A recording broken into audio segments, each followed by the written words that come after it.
अस्सलामुअलैकुम नाज़रीन, स्वागत है आपका मेरे अपने चैनल आसमास किचन में। तो आज हमारे किचन में बनने वाले हैं सूखे काले चने। तो यहाँ पर हमने 2 कप चने लिए और इसे 4 से 5 घंटे पहले पानी में भिगा के रख दिया था।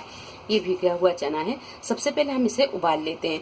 तो एक यहाँ प्रेशर कुकर लेंगे और इसमें हम ये चने डाल देंगे।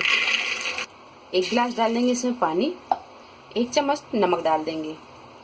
अब लगा देते हैं इसका ढक्कन और इसे 3 से 4 सीटी आने तक पका लेते हैं, या तब तक पका लें कि जब तक आपके चने अच्छी तरह गल नहीं जाते। चने यहाँ अच्छी तरह उबल गए हैं। आप देख सकते हैं कि चने यहाँ पर ये इस तरीके के उबल गए हैं। एक कढ़ाई में हमने यहाँ 1 टेबल स्पून के करीब तेल को गर्म कर लिया है।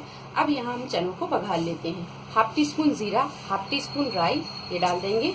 थोड़ा सा डाल देंगे करी पत्ता। ये चनों को डाल देंगे। गैस की फ्लेम को हमें यहाँ बिल्कुल मध्यम रखेंगे। अब डालेंगे हम इसमें मसाले।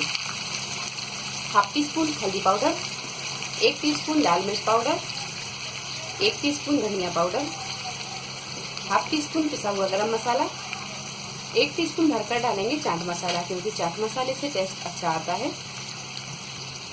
1/2 टीस्पून जीरा पाउडर, 1/2 टीस्पून काली मिर्चों का पाउडर, 2 हरी मिर्च डाल देंगे। अगर आप यहाँ थोड़ा सा स्पाइसी खाना पसंद करते हैं तो डालें, नहीं तो आप इसे स्किप कर दें। तो यहाँ हम इसे 2 पीस करके डालेंगे।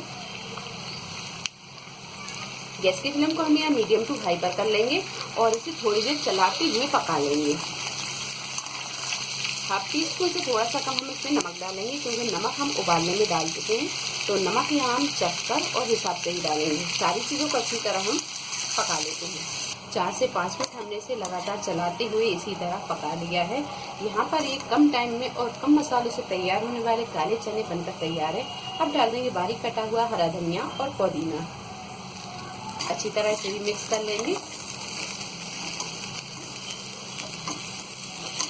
और गैस को कर देंगे बंद और इसे कर लेंगे डिश आउट।